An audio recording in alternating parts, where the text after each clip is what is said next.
Sebabe aku ing kene aweh pawangsulan apa sing dadi pitakonmu? pripun niku? Ning aku ora iso nembang ya. Kula sing bacotne mboten jenengan. Ora wong cecangkem aku ki wis rusak. Weh, ora. Bakso. Mas bakso Mas, enggak kayak ijon-ijon. Mongko kang Mas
suarane apa dereng dikopeni to niki mau?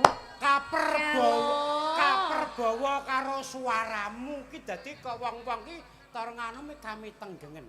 Kok so kami tenggengen lho. Kuwi kangen suarane. Rokok ki nganti ra diakep lho to. Nanti kleru sing diakep sing empan to, Mas. Ya ora nganti ming ngene karo ngosos to.